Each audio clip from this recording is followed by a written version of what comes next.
하나님 말씀 갈라디아서 5장 19절부터 21절까지 다 같이 읽겠습니다.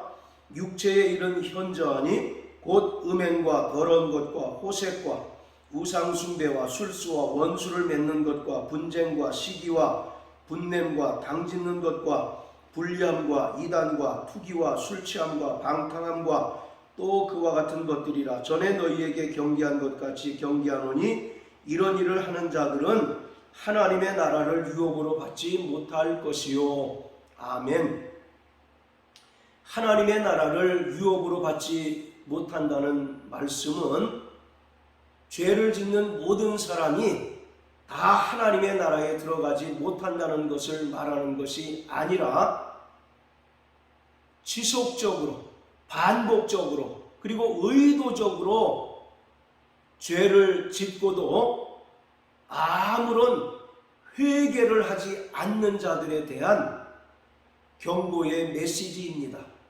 따라서 하나님의 나라를 유혹으로 받지 못한다는 것은 종말론적인 하나님의 나라에 들어가지 못한다는 것을 말하고 있습니다.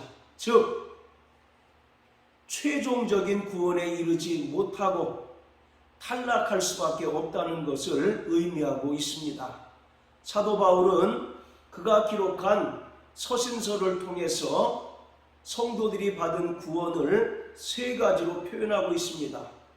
먼저는 예수의 은혜를 믿음으로 말미암아 하나님께 의롭다함을 인정받는 칭의의 구원이 있습니다. 그리고 구원받은 성도들이 성령님의 도우심으로 말미암아 하나님의 거룩하심과 같이 거룩한 삶을 살아내는 성화의 구원이 있고, 마지막으로 육체를 벗고 신령한 몸으로 변화되는 영화의 구원이 있습니다.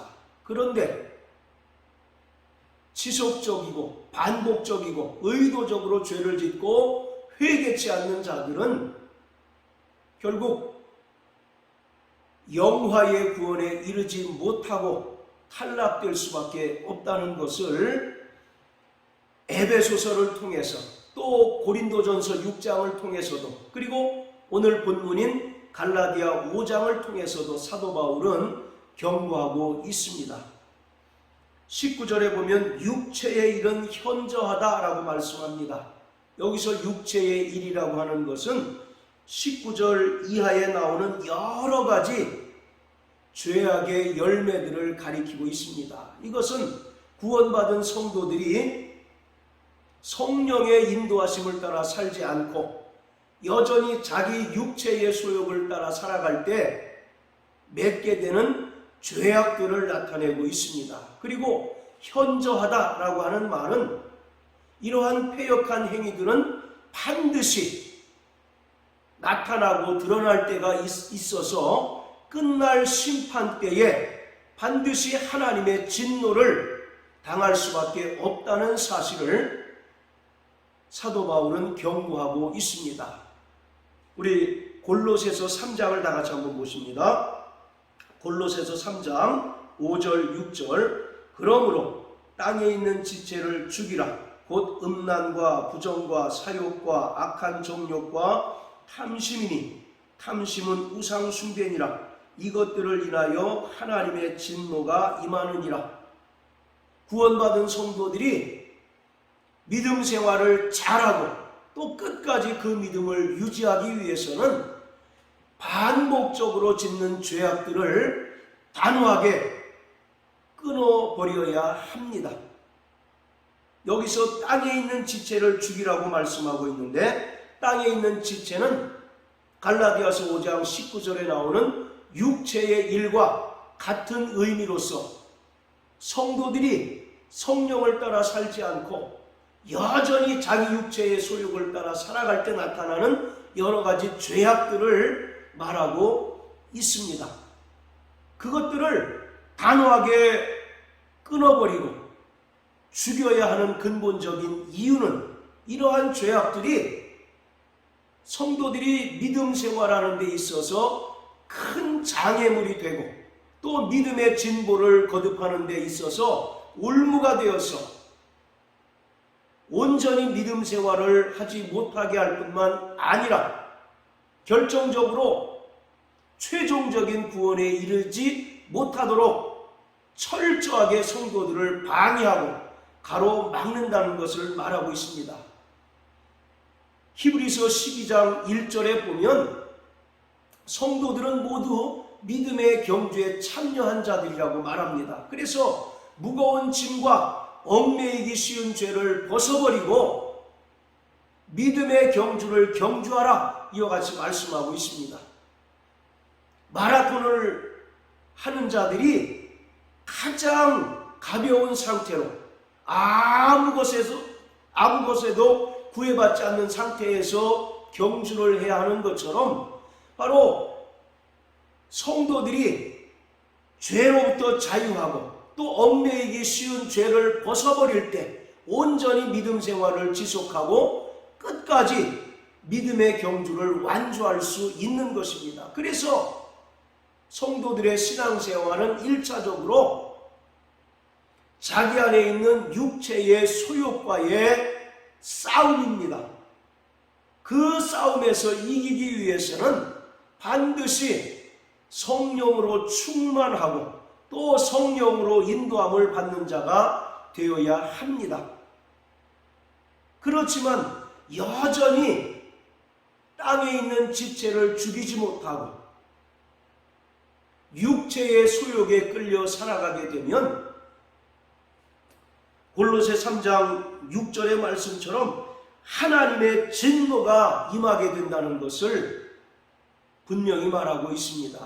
이처럼 회개하지 않고 여전히 습관적으로 반복적으로 의도적으로 죄를 짓는 자들에게 하나님의 진노는 두 가지 형태로 나타나게 되어 있습니다. 그 첫 번째는 우리 로마서 1장을 다 같이 한번 보십니다.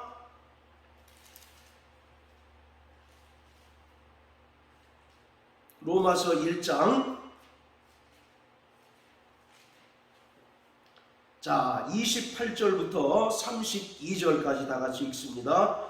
또한 저희가 마음에 하나님 두기를 싫어하며 하나님께서 저희를 그 상실한 마음대로 내어버려 두사 합당치 못한 일을 하게 하셨으니 곧 모든 불의, 수악, 탐욕, 악의가 가득한 자요, 시기, 살인, 분쟁, 사기, 악독이 가득한 자요, 수근수근하는 자요, 비방하는 자요, 하나님의 미워하시는 자요, 능욕하는 자요, 교만한 자요, 자랑하는 자요, 악을 도모하는 자요, 부모를 거역하는 자요, 우매한 자요, 배약하는 자요, 무정한 자요, 무자한 자라. 저희가 이 같은 일을 행하는 자는 사형에 해당하다고 하나님의 정하심을 알고도 자기들만 행할 뿐 아니라 또한 그 일을 행하는 자를 옳다 하느니라. 28절에 보면 저희가 그 마음에 하나님 두기를 싫어하며 하나님께서도 저희를 그 상실한 상태로 내어버려 두신다라고 말씀하고 있습니다. 하나님께서 구원받은 성도들이 죄를 범할 때 때로는 성령을 통해서 죄를 깨닫게 하시고 또는 징계를 통해서 구원받은 성도들이 돌이켜 회개하여 올바른 믿음으로 살아가기를 원하십니다. 그러나 이러한 행위들이 반복적이고 의도적으로 지속되고 도무지 양심에 화인 맞은 자와 같이 회개하지 않을 때 하나님께서도 그러한 자들을 상실한 마음대로 내어버려 두셔서 합당치 못한 일을 하게 하신다라고 말씀하고 있습니다. 그러면서 32절에 저희가 이 같은 일을 행하는 자는 사형에 해당한다고 하나님께서 정하심을 알고도 이러한 일을 지속적으로 행하고 반복적으로 의도적으로 행하고 도무지 양심에 화인 맞은 자와 같이 회개하지 않는 자는 결국 영적인 사형인 지옥 불못에 던져지게 된다는 것을 말씀하고 있습니다. 오늘 이처럼 우리는 때로 우리의 삶 가운데 고난이 닥칠 때 우리는 자기 자신을 돌아보아야 합니다. 내가 혹여 하나님의 뜻대로 살아가지 않는 부분들이 있는지, 또 하나님께서 원치 않는 그런 죄악의 모습들이 내게 나타나지 않는지를 돌이켜봐야 합니다. 그러나 그러한 징계가 또는 고난이 임함에도 불구하고 자신을 돌아보지 않고 여전히 브레이크가 고장난 차가 달려가는 것처럼 반복적으로 죄를 짓는 자는 하나님께서 그러한 자들을 상실한 마음대로 내어버려 두셔서 합당치 못한 일을 하게 하심으로 결국 사형에 이르게 된다는 것을 말씀하고 있습니다. 이처럼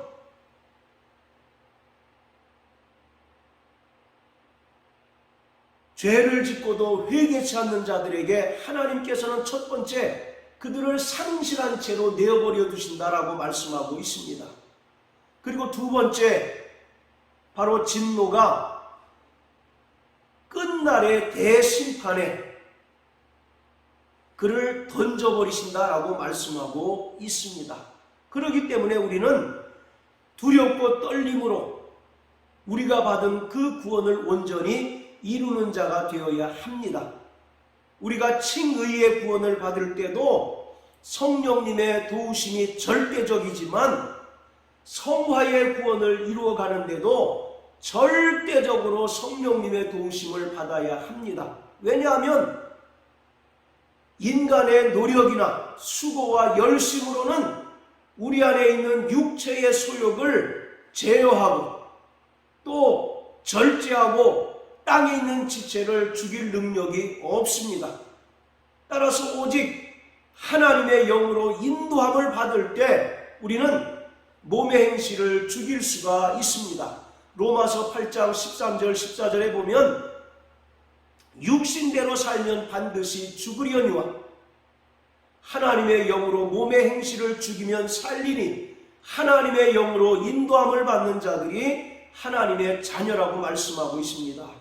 육신대로 산다는 것은 육신의 소욕에 끌려 여전히 죄를 범하고 회개치 않는 삶을 말하고 있습니다. 이러한 자들은 반드시 사형에 처할 수밖에 없고 반드시 죽는다는 것입니다. 그러나 하나님의 영이신 성령으로 말미암아 몸의 행실, 육신의 일들, 또 땅에 있는 지체를 죽이는 자는 살게 된다라고 말씀하고 있습니다. 그러므로 사랑하는 성도 여러분, 날마다 성령으로 충만하고 또 성령의 인도하심을 받을 뿐만 아니라 성령의 소욕에 끌려 신령한 삶을 사시는 저와 여러분들 되시길 주의 이름으로 축원합니다. 구약에서 이스라엘 백성들이 가장 두려워하는 진노는 하나님의 백성에서 끊쳐지는 것입니다. 자, 우리 다 같이 구약성경 출애굽기 12장 15절을 다 같이 읽겠습니다.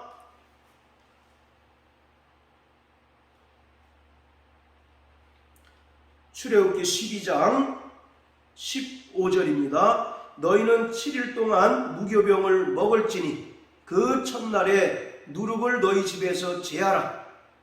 무릇 첫날부터 7일까지 유교병을 먹는 자는 이스라엘에서 끊쳐지리라. 아멘. 이스라엘 백성들이 유월절이 끝나고 애굽을 탈출할 때 하나님께서 모세를 통해서 명령하신 말씀입니다. 너희는 7일 동안 무교병을 먹을지니 첫날부터 7일까지 유교병을 먹는 자는 이스라엘에서 끊쳐지리라 라고 말씀합니다. 여기서 이스라엘에서 끊쳐진다는 것은 하나님의 언약 백성으로서의 자격이 박탈되고 자격을 상실한다는 것을 말하고 있습니다. 무교병이라고 하는 것은 누룩을 넣지 않고 만든 떡으로서 애굽에서의 삶을 청산하고 새 생명을 얻은 자를 의미하고 있습니다. 그렇기 때문에 출애굽하는 자는 반드시 무교병을 먹어야 합니다. 그러나 첫날부터 7일까지 유교병을 먹는 자는 하나님께서 이스라엘 백성에서 끊어버리시겠다라고 말씀하고 있습니다. 이것은 여전히 애굽에서의 삶을 추억하고 또 애굽에서의 그 노예 생활을 단호히 끊어내지 못하고 그러한 삶을 지속하겠다는 것을 말하고 있습니다. 그래서 이러한 자들은 결국 더 이상 하나님의 언약 백성으로 인정할 수 없고 그 자격을 상실하고 하나님께서 자격을 박탈하신다는 것입니다. 이처럼 하나님의 나라를 유업으로 받지 못한다는 것은 하나님의 언약 백성으로서 우리는 예수 그리스도께서 피로 세우신 새 언약에 속한 하나님의 백성들인데 여전히 죄악의 삶을 기뻐하고 또 도무지 회개하지 아니하고 반복적으로 고의적으로 죄를 짓는 자는 결국 구약의 이스라엘 백성들이 끊쳐지는 것처럼 하나님의 나라를 유업으로 받지 못하는 일이 발생할 수 있고 또 하나님 나라에서 배제된다는 사실을 성경은 분명하게 말씀하고 있습니다. 이스라엘에게 땅을 상속받는 것은 하나님의 놀라운 복입니다. 이스라엘 백성들에게 땅을 소유한다는 것은 하나님께 복을 받는다는 의미입니다. 반면에 땅을 소유하지 못하는 것은 하나님의 복을 받지 못한 자들이고 또 하나님의 백성에서 끊쳐진다는 것을 의미하고 있습니다. 오늘 우리는 예수 그리스도의 은혜를 믿음으로 말미암아 구원받고 또 성령으로 말미암아 하나님께 입양되어 하나님의 나라를 상속받을 수 있는 하나님의 후사가 되었음을 성경은 말하고 있습니다. 그래서 로마서 8장 17절에 보면 하나님의 자녀이면 그리스도와 함께한 자녀니 이러한 사람은 하나님의 후사라고 말씀하고 있습니다. 후사라고 하는 것은 상속자를 말합니다.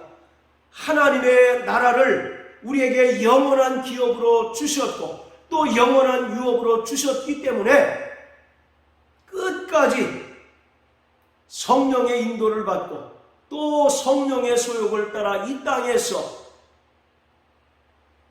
믿음으로 살아간 자들에게는 하나님의 나라를 상속받게 해 주신다는 것을 말하고 있습니다. 그러나 안타깝게도 구원받은 성도라 할지라도 하나님의 나라를 상속받지 못하는 자가 있는데 그러한 자는 도무지 양심에 화인 맞은 자와 같이 회개치 아니하고 끊임없이 반복적으로 죄를 짓는 자는 하나님 나라를 유업으로 받지 못한다고 말씀하고 있습니다. 이것은 특정한 사람들에게만 해당이 되는 것이 아니라 우리 모두도 그러한 위험에 노출되어 있다는 사실을 바울은 말하고 있습니다. 로마서를 통해서도 바울은 기록하고 있고 고린도서, 갈라디아서, 또 에베소서, 골로새서를 통해서 끊임없이 땅에 있는 지체를 죽이라고 말하고 있고 또 육체의 일을 죽이라고 말하고 있습니다. 이러한 것들은 어떤 특정한 사람들에게만 해당되는 것이 아니라 하나님의 나라를 갈망하고 또 영원한 하나님의 나라를 소망하는 모든 자들에게 해당되는 말씀인 것입니다. 그렇기 때문에 우리는 늘 두렵고 떨림으로 우리가 받은 그 구원을 온전히 이루어야 합니다. 베드로전서 1장 9절에는 믿음의 결국은 곧 영혼의 구원이라고 말씀하고 있습니다. 우리는 이미 구원받은 자이지만 또 여전히 두렵고 떨림으로 구원을 이뤄가야 하는 자들입니다. 그러다가 장차 예수님께서 영광 중에 재림하실 때 신령한 몸으로 변화를 받아서 아버지께서 창세전에 예비한 그 나라를 상속받는 영광을 누리게 됩니다. 이러한 영광을 누리시는 저와 여러분들 되시길 주의 이름으로 축원합니다. 계시록 22장 14절에 보면 그 두루마기를 빠는 자는 복이 있으니 새 예루살렘 성에 들어갈 권세를 얻는다라고 말씀하고 있습니다. 그러므로 날마다 회개하고 날마다 하나님의 거룩하심과 같이 거룩한 삶을 살아내는 저와 여러분들 되시기를 주님의 이름으로 축원합니다. 할렐루야.